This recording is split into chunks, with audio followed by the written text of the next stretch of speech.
Joining me today from our custom development team, we have Kristie DeLoreto, Senior Vice President of Project Management, and Laura Doerr, Vice President of Project Management. So without further ado, I will let them get started. Great, thank you, Stephanie. It's so nice to be with you all today. Laura and I are really excited to be able to present this topic under our Developing Leaders topic area category of why empathy matters and how to teach it. We really want to make this interactive as much as we can, so we definitely want to leverage and tap into the use of the chat feature. So we're going to be asking some questions and kind of throwing out some questions where both really big advocates of scenario-based learning, which is something that we focus at ELB in our custom team. And we'd love to be able to incorporate that into our webinar today so that we can just, bring it. All of the talking isn't, well, we'll do most of the talking, but we'd like for you to participate by typing into the chat. So if you wouldn't mind being active an active participant there, we'd really appreciate it. So thank you. Oh, great. Yeah. And love to see. Happy to join. Sorry. I thought Laura escaped. She's here. So, we're really excited here. And Laura and I partner and team up in the project management office. Just a quick background on my side, I have facilitation experience as well as instructional design and project management, and recently moved into this project management office back in May. So we're, tag teaming this role. Laura, did you want to do a real quick intro? Sure. Hi, I'm Laura Doerr. I am with ELB Learning. I've been with ELB Learning for about 9 years, and I've recently just moved into this new role of working with Kristie in the PMO or Project Management Office. So project management over e-learning is really where my background is and where I come from. Great.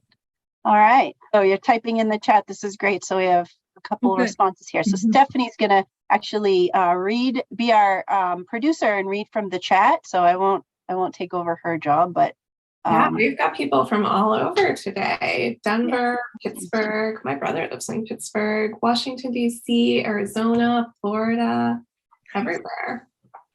All different weather. It's cold here. I have a heater on under my feet. I'm up in the New England area, just outside of Boston. And Laura? I am in the greater Cincinnati area. I'm in northern Kentucky. Yeah, so awesome. Oh, this is great. Philippines.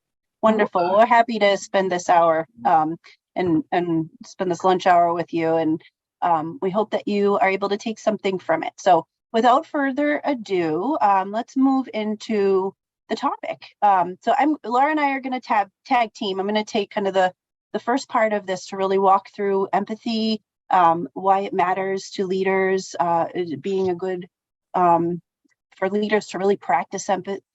And I thought this quote was really great. Oprah Winfrey, who everybody I'm sure knows and recognizes the name, but leadership is about empathy. It's about having the ability to relate to and connect with people for the purpose of inspiring and empowering their lives. And I feel like I love this topic. I've been in a management role for quite some time. I've also worked under other leaders and been led by leaders with various abilities in this area, right? And I think there's oftentimes, and we're going to talk a little bit about this, that it's hard to distinguish between, and maybe you find this yourself, or you've worked under somebody or been led by somebody that has difficulty in this, between sympathy and empathy. It's really a very gray line, and I think you either kind of understand it or you need to practice to get better at being more empathetic or knowing the difference between those two. So hopefully we can talk a little bit through the differences and the importance of empathy, and especially as a leader.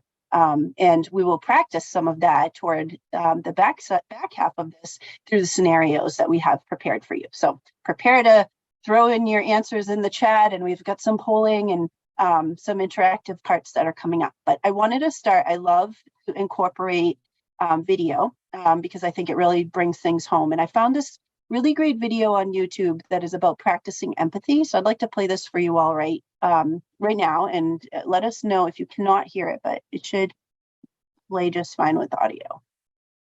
So why is it that when somebody has performance problems at work, why is it that our instinct is to say, you're out? We do not practice empathy. What does empathy look like? Here's the lack of empathy. This is normal in our business world. You walk into someone's office, someone walks into our office and says, your numbers have been down for the third quarter in a row. You have to pick up your numbers, otherwise I can't guarantee what the future will look like. How inspired do you think that person is to come to work the next day? Here's what empathy looks like. You walk into someone's office, someone walks into your office and says, your numbers are down for the third quarter in a row. Are you okay? I'm worried about you. What's going on? We all have performance issues. Maybe someone's kid is sick. Maybe they're having problems in their marriage. Maybe one of their parents is dying. We don't know what's going on in their lives. And of course, it will affect performance at work. Empathy is being concerned about the human being, not just their output. Yes, and I love what it says there at the end, be the leader you wish you had, right? So if, as you're all here, if you are in a leadership role, this is something that you definitely want to keep in mind, right? I mean, having that empathy to not just immediately jump and say, this person didn't do their work, or, you know, be angry about it, but to more say, I wonder why they didn't do their work or why they didn't meet that deliverable. Because most people really don't want to be bad performers. They really want to do a good job. And you always have your one-offs that are just kind of there for a paycheck or just to get through the day. But for the most part, people really do want to do a good job. So what I'd like to throw out as the first question, Laura, if you could go to the next slide, is why is empathy an important trait? And I'd love to hear what you might have to say just to that one question. And I know it's kind of open-ended, but I'd love for you just to type in what comes to mind. And Stephanie's going to read some of these responses as they come in. Yeah, so go ahead and put those in the chat, and we'll talk about everybody's perspective on why empathy is important. All right, okay, we've got tons of responses coming in. Empathy drives connection and vulnerability amongst a team. It allows you to be human. I love that. We're getting a lot of responses talking about humanity and being authentic. Trust. It helps your people trust you. It lays the groundwork for mature leadership and connecting with your workers as people. Builds relationships, stems from your own experiences. Yeah, these are all great answers. These are great. And, you know, I love the human responses, and kind of makes me think. I actually recently, we were doing some reorganization, and I'm sure you've all experienced this, where we're pulling up org charts, right? And in the org charts, you've got squares, and in the squares, you have names. And you start to reorganize, right? And say, well, I can move this over here and move this over here. And you're moving squares around on the page. And there was there was a moment where I said, there's actually people in those squares. You know, it's not just names and roles. It's actually people that were doing a job, and now we're going to move them to a new job. And we have to remember that that's a change, and change is not easy. And it could be behavior changes. It could just be role changes. It could be emotional changes for everybody. And there are people in there. So it really is a human. Empathy it is human. So that's great. It fosters a safe space. I love that. So we put some together here, and I think you all kind of hit on them. You know, empathy gives you insight into another person's motivations. It gives you the ability to judge whether a candidate is right for a position. So think about hiring. I mean, when you're conducting an interview, if you're in that role, you have a question list, right? And you're kind of getting through the questions. And as people respond, you're checking, yeah, I mean, they answered that right, this right. But I think you can judge, really, if you look into the person with empathy, you can really see the person and the human that they are, and if they're going to bring that to the table and bring those right skills and the right fit culturally and all those other pieces, just by thinking about that person. Heart count. It's not head count, it's heart count. Oh, I love that too. Mm-hmm. That makes us move towards understanding empathy. That's right, Vivek. I love that. Empathy tells you what your client's pain points are, so you can use this with your clients, right? I mean, we've all worked, I'm sure, with clients that are difficult, to say the least. And I've had those experiences as well. And I actually love, I know this, usually people look at me funny when I say this, but I love the conversations that I have to have that are really difficult with our difficult clients. I think that it's such a challenge to kind of get on the same page when you have maybe you've started off on the wrong foot, or something has happened in your experience with the client that has kind of made them upset and it's made you upset. But having that conversation where you both get aligned and get on the same page and you can walk away, and now you just have a better relationship, I think is a huge win. So sometimes looking at clients also with empathy and as humans, and not just that's my point of contact, right? Or that's my subject matter expert, or that's the person I work, that's a person, right? So I think that's a good one. Empathy allows you to understand how another person is likely to behave. So kind of predicting that behavior, I think that's really a powerful one too, and gives you the ability to predict another person's reactions, especially in negotiations. So it's being able to read people. It's kind of feeling what the other person might feel, and that's not easy. Some people can do that. You've heard people say that they're an empath. I describe myself as that. When somebody's feeling badly, I feel badly, and I can't get past that. Some people don't. My husband is not an empath, so we're very different in that respect. So it's shifting from being right to doing right as a team cannot happen without empathy. Love it. That's really good. So yeah, and it's all along the same page. So I think it comes with practice to be more empathetic, for sure. And you can get there. I think you just have to kind of step back and look at the big picture. So hopefully what we're covering here today will help you to start thinking about that and how you may be able to do that. I'd really recommend and challenge everybody. When you leave this webinar today, you may be faced with a difficult conversation or somebody that frustrates you later today or this week, and taking a step back and instead of getting angry, saying, I wonder why they reacted that way. I wonder if there's something else going on, and extending that olive branch. I really like, Kristie, that this slide isn't just, a lot of times you think empathy is for other people, but this slide really shows you that if you're empathetic, it actually benefits you yourself. I mean, it's helpful to me as a leader and to do my job and to make my job better, or maybe even sometimes easier. If you're able to make predictions and understand client pain points, that's an art. So empathy is good for everybody. Well, and don't you feel like people will react better to you if they feel like you're being empathetic rather than accusatory or assuming negative intentions, right? I mean, I don't want to assume, Laura, that you didn't meet a deliverable because you just didn't want to. I would actually first assume, I wonder why that's not like her. Something must have come up. I hope everything's okay. I hope her kids are good. Maybe it has nothing to do with work at all. I would never just generalize that. So yeah, we make a good team for sure. Yeah, absolutely right. See? Yeah. Awesome. So this is a big one. I just talked a little bit about this, but I'd love to see in the chat. And I would really be shocked if someone says no to this, but maybe you haven't. Have you worked for a leader who lacked empathy? I'd love for you to fill out. This is going to be a poll response. So let's see. Let's see what we come up with. Yes or no?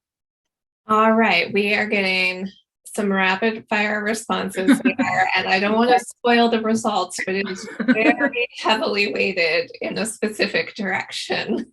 Okay. I'll give it about 1 more minute so that everyone who wants to participate in the poll has a chance. You can just click right there on your screen, and I will show these results now. I don't think that these are going to surprise anyone. Oh, we have a few that have not. There we go. Yeah, so this isn't surprising, right? I mean, 95% said yes.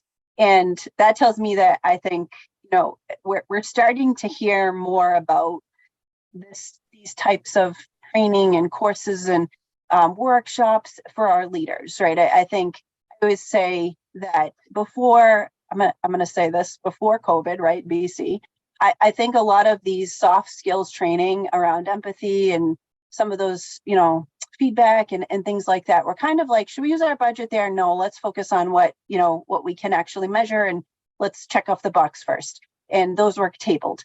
Now, what I'm seeing, even from the sales side, is that a lot of our clients that come to us at ELB are looking for this training for their employees, and not only their employees, but their leaders, right? And most leaders or managers, they think they've got it all. And maybe you are leaders, and most don't feel like they always need a lot of training. But I think everybody can be a little more empathetic. And obviously, all of the leaders that we've all worked for, can absolutely use some practice in this area. So it's not surprising. I hope someday we could do this webinar, Laura, and it swings the other way and the majority is no, because we've had more leaders go through this training, or you yourself as an employee have gone through it, and everybody is just radiating empathy. Kristie, do you think people are starting to think that empathy impacts the bottom line? Oh, that's a good question. Just curious. I mean, if more and more companies are asking for it, not to say they have bad motives, but I'm wondering if they are starting to realize that an empathetic leader is a better leader, drives results. Retention. Yeah. I wonder if more people would stay. I mean, think about even in those high turnover industries like retail and food services, and, maybe being a little more empathetic might retain more employees. Right. Yeah. Awesome. All right. So hopefully by now everybody is people leave bosses, not companies. It's true. Really true, John. It is important to be an empathetic leader. And I'm gonna actually add a caveat to that, because not only you might be logging in here as a leader, but you're also an employee, right? Leaders are employees as well. So I think practicing that not only as a leader, but also as an employee, as a person, it's critical. It's critical on all sides, because I think the more that you practice and put that out there to everybody that works around you, what do they say? You get back what you put out in the universe. And I really believe that. I think that kind of shows other people how to react. If you're reacting in one way and you're being empathetic, somebody is probably going to be a little less negative and reactive in the other way and be more empathetic. Not always. You're still not going to be able to change some people. But I think you can practice that and create that culture if you don't already have that. What was that point, Stephanie? I didn't see it go by. Differentiating between a manager or executive, because leaders are at all levels of an organization, so not just the C-suite. Yep, absolutely. There's all levels, and it's practicing all the way down.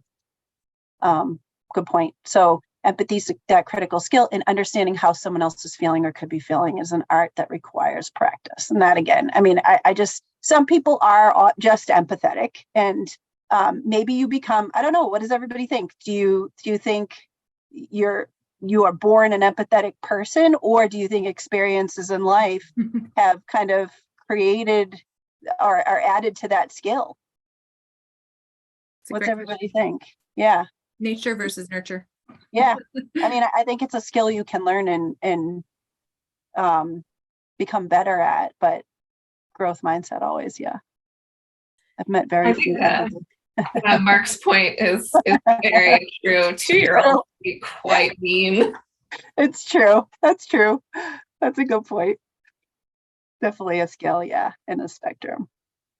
Next year, employees need to think of mindset. Yeah, this is awesome. Thank you for adding to this. Oh, there's lots more responses coming in. How we were raised and life experiences. Mm-hmm. Scripting is an impact. Dreams can change. On both. Yeah. Awesome. All right. So how can leaders show, I'm going to throw this out to you all, but how can leaders show empathy in the workplace? And back to that comment, I mean, this is anybody in a leadership role, anybody that leads others. And that could be, as an executive, as a manager, as a lead, any time that you are leading others, a mentor, any of those roles and positions. We're getting a lot of comments about active listening, asking questions about their employees, making sure that you're making time for your people. The starting behavior for empathy is humility, modeling authentic behaviors. Don't just talk about work. Yeah. Know your employees as actual people. Ask questions. Don't assume. That goes back to what you were saying, Kristie, earlier about, if Laura misses a deliverable, don't just assume that she didn't want to do it. Ask her what's going on. Yeah. Racial equity practices, that's a great point. Be interested, not interesting. I like that. Yeah, we're getting a lot of some more comments about active listening, modeling your expectations.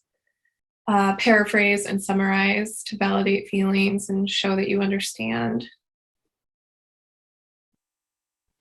Yeah.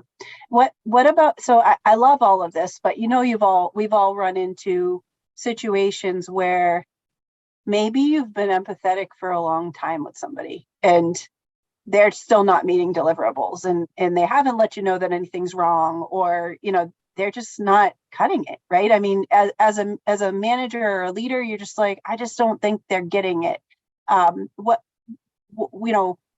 When do you draw the line to say, okay, this person, they're just not meeting their deliverables because they're not, what do you think there? You've tried everything else. You've had conversations. You've tried to, really hone in on the empathetic approach, and it's just not there. And they're just not a good fit. Maybe that is the empathy. Yeah. Understanding that we're not all a good fit for everything, and we all have different talents and different strengths, and maybe this just isn't where you will shine. Right. Yeah, so we're getting some comments saying empathy should work hand in hand with expectations and boundaries. Mm-hmm. Approach someone and say, we need to hit X by Y. How can we get there together? So that's a good option. When it's obvious that what they do is an attitude, not just a temporary reaction, that's when you have to draw the line. That's a good one. I like that. Yeah, Shannon says there's a fine line between accommodating and being taken advantage of. Yeah. Loretta says communication is key. Yeah, and I think to that taken advantage of, I think that's when sympathy could spill over, right? I mean, maybe you've kept somebody on payroll because you feel bad for their home situation or something that's going on, but they're not producing, right? So it could turn into a long-term thing. But there's head counts and there's other things, and you need that person to produce. So I think that's really when empathy can spill over into that sympathy. And then it's really hard to move on from that person, right? And not feel really terrible about it if you're empathetic or sympathetic. Oh, what did Mark say? Let's see. Oh, I'm sorry. No, that's okay. You can throw that up there. I think that's good. Someone said good one, Mark. Empathy is not accepting failure. Helps understand the source. Yeah. Love that. So we have some ways, you all touched on them. Be conscientious of your words and actions. Use communication, verbal and nonverbal. Praise and recognize. I'm a big believer in that. I don't see that enough. I love that. I think that goes such a long way, just to say, hey, you did a great job today, or even what, that task that you did, you completed it on time. And I'm really appreciative of that. I think that makes the person feel like what they did wasn't just checking the box on a task, but that you appreciate that they did that. Keep an open mind. Don't make assumptions. I think we're in a culture that everybody makes assumptions and avoid judgments. And if you don't believe me, you can go on Instagram or TikTok and read the comments, which make me cringe as an empathetic person when I'm like, oh, how can people be so mean? Just jump to conclusions. Be curious, not certain. Pay attention to how you respond. And practice tolerance and identify your own unconscious biases, and don't let those play onto others, right? Don't put those on others. Yeah. Any other ones, Stephanie, that people are jumping in? Let's see. Hopefully it's never a surprise that you missed a deadline. That could be a bigger problem, right? Yeah. I mean, a lot of people are just saying, you need to ask the right questions, understand people. Let's see. Megan has a question. Do you have a recommended activity for identifying your own unconscious biases? We do. We actually have an unconscious bias workshop that we offer through ELB that gives some of those recommendations and kind of talks through those pieces. So Stephanie, I don't know if we can send some of that out to the list after with some of these. Absolutely. Yeah. Okay. I can put those links in the follow-up email with the recording, so I can add a link to that one. That would be great. Yeah, we can get you that, Megan, for sure. Okay. All right. Okay. I've done a lot of talking. Laura is actually going to lead you through the fun part and practice some scenarios. So I think Yeah, keep participating. This is Keep amazing. participating with this. That's what makes it work. Yeah. So yes, we have some scenarios here, and some of them are, you might feel like are a little obvious, but we'd love for you to use the chat and answer A or B. John is late for your meeting. He looks angry and stressed. What are you going to say to John? How do you talk to him? Show him empathy. Show him that you care about his well-being. Take a minute and maybe read A and B and let us know what you think. And I said John. I think it said Jason. All right, so far everybody is putting A. Yay. Well, obviously A is the correct answer. So let's take the opposite look at this. Why is B not good? What could we get out of the B approach? All right, guys, if you have any ideas of it's too emotional. Yeah. Yeah, I think we could definitely take out the phrase "why on earth." Why on earth? That's like a defensive, immediate defensive. Yeah, it automatically puts the other person at the defense, automatically increases the tension. There's just not really anything good about answer B in that situation. So that was a good one. Yeah, we're getting Especially if he looks angry. Answer B is looking at the behavior, not the person. You could potentially be setting yourself up for embarrassment when you learn what's going on. Like, what if Jason's father just died or something? Then you feel pretty bad. That's a really great one. Yeah. Okay. Here's scenario 2, and we have some choices to go along with this one as well. So we'd love your participation here. You were in the middle of the company's peak business period, and you've noticed that your team's morale is dropping due to the pressure. One of the long-term clients of the company has complained that the report your team sent last week was full of typos and inconsistent information. How should you approach your team about this? And on this screen, it's a lot of text here, but the question is again up at the top. We have A, B, C, and D. If you could take a moment and read through those and let us know if what you think the best answer is. And I'd love to know if everyone thinks there's a very true best answer and all the others are wrong, or if some of them maybe have some good points and bad points. This is like those multiple choice questions on tests where they're all a little bit where they all are a kind little bit wrong. You really got to think about it. Laura and I had some really good conversation about this one. We did. Yesterday we were looking at this and wasn't as clear cut to us as maybe it should have been. I don't know, but. Well, our attendees have a very clear-cut idea of what the answer is, and it is A, according to. We would agree. We felt like A was the best option as well. What about B? Have we ever found ourselves saying to the team that we're just, hey, I'm stressed, we can't lose this client? Is there anything wrong with addressing them that way? We do have a couple votes for B. Okay. Yeah, not too bad. C, tell the team the client changed his mind. I'm not sure ever being not truthful is the best approach. Doesn't really help anybody in that situation. D, ask your team to redo it immediately. What about applying disciplinary actions if it doesn't improve?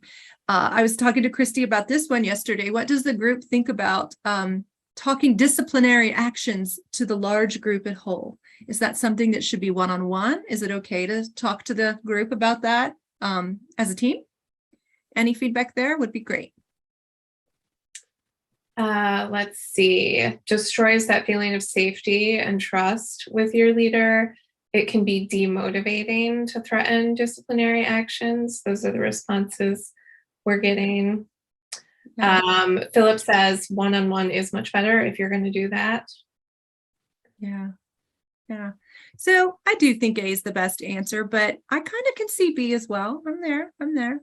So our last scenario is someone you work with often has a pattern of declining meetings at the last minute without providing a lot of notice or context, or even providing a new time or proposing a new time. How could you use empathy to improve this situation? And again, we'd love to hear your comments in the chat. And as soon as those are populated, Stephanie, if you could share that with us, that'd be great. Sure thing. We'll give everybody a minute to type their answers or come up with their strategies to improve situations like this. With empathy. I think you've stumped everyone. They're mad that they can't just type A, B, or C. Megan does say she has this issue a lot with when working with different time zones. She has to wake up early for meetings, but the other people are in different time zones and they'll respond last minute that they can't make it. And that does affect. You've gotten up early just for that. All right, so let's see. Some suggestions. Ask why they're having a problem making the meetings. Explain the importance of sticking to commitments. Work to develop a strategy for the future. Reach out to find out if there's a better time. Speak to them in person. I know you have a busy schedule. We've had several meetings cancel. How can we mitigate that? Then ask them for their perspective.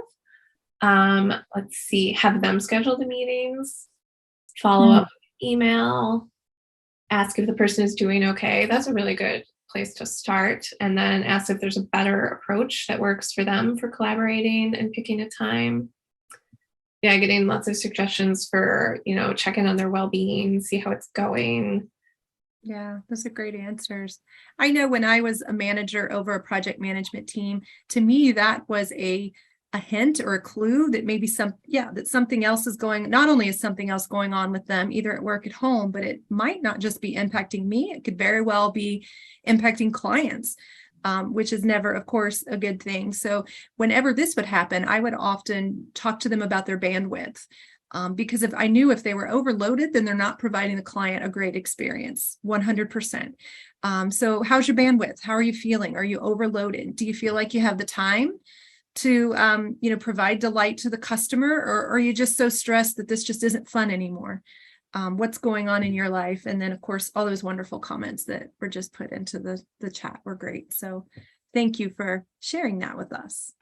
Yeah, and I've seen that too, just on that piece. I've experienced that where this has happened. And then when that person does join a meeting or kind of is involved in a decision that was discussed, maybe in a series of meetings or one, and they don't know what's going on, then there's a lot of frustration saying, why wasn't I included in this, right? And they actually missed the whole conversation. So then it gets reactive. It's kind of, so I really do think that you've got to address it sooner than later, because letting it go could lead to, I don't know, a situation where that person has missed out and now they're going to be upset, but it really was kind of their fault. But as a leader, you should really work with that person to figure out what's going on. I also saw an increase, I don't know if you all did, when everybody went to Zoom, and I found that some people, and then all of a sudden everybody was joining meetings with their cameras on, and we had a lot of people that hadn't done that before, and they weren't comfortable with it, so they were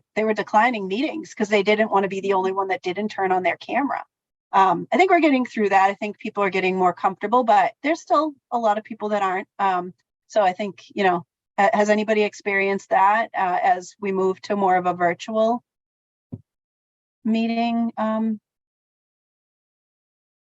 focused And that's culture? an interesting one, Kristie, because I have worked from home for 9 years. Yeah. So to me, turning on the camera is no big deal. So that's a good area of empathy for me to think about people who now all of a sudden are dealing with that. I never even thought of that.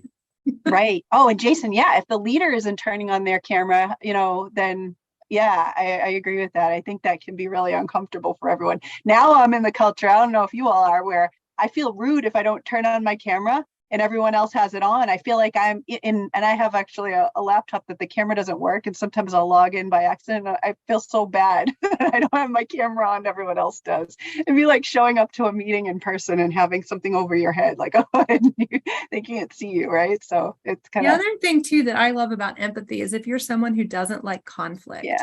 Sometimes it's hard, really hard to go and talk to people about these issues. It's so much better and so much easier when you approach it with empathy versus I need to talk to you about something you might need to get punished for, especially for personalities that don't like those conversations and don't like conflict. So yeah, empathy is a good thing. That's a good one. That's definitely a good one. Right. So that is all that we have for you today. Before we conclude, I would just, if anyone does have any questions or comments you'd like to throw into the chat, feel free. And Stephanie, you can interrupt us if anything is added.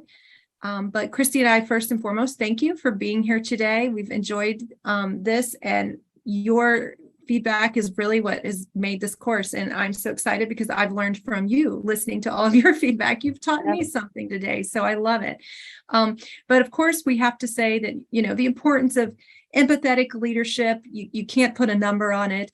And if it is definitely something that your organization would like to learn more about, we have topics here at ELB that we can roll out to you on not only empathy, but communication, emotional intelligence, listening to understand, giving and receiving feedback, and of course, what we talked about earlier, unconscious bias.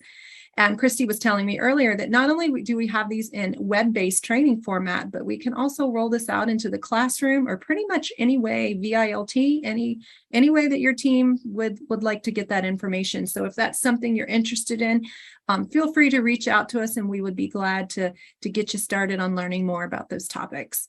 Kristie, do you have anything to add? No, I would just challenge everybody to try it. You know, if you're, you know, take a minute as things come up in this week today, and, you know, just try to look at it from a more empathetic lens. If maybe you're not in the habit of doing that, or even if you are, I think there's still times where we jump to conclusions and make assumptions, and we probably should have taken a step back. So I would challenge everybody to do that and see how that works out for you, and absolutely reach out. We have executive coaches that can work with our managers and leaders. For all of our clients, we offer this to be able to guide a manager and coach them on a lot of these topics that are here. And you know, we have hundreds. So we have that as an option. And you know, these topics are great, and I think they're definitely needed, especially in our leaders and leadership level, manager, C-suite, all of the above. So, and our employees. So let us know if we can help with anything in the future. And thank you for being such great participants. I want to keep reading. I mean, the comments are still coming. I feel like. Yeah, I will echo Kristie and Laura. Thank you all for being such great participants today. It's been a really fun webinar for me to facilitate, and it seems like everybody got a lot out of the content and the conversation in the chat. I will be sending out the recording via email, and I'll get that link from Kristie to the unconscious bias workshop. And I also posted a couple links in the chat to our off-the-shelf courseware page. That would be the web-based training that you can see some of the topics we have right there. And then, as Kristie said, we can also help you do in-person training as well. Thank you all so much for joining us today. Thank you, Kristie and Laura, for sharing your knowledge. And hopefully we'll see everyone on our next webinar. Have a great rest of your afternoon or morning, evening, depending on where you are. Thanks, Stephanie. Thanks, everyone. Yeah. Goodbye. Bye.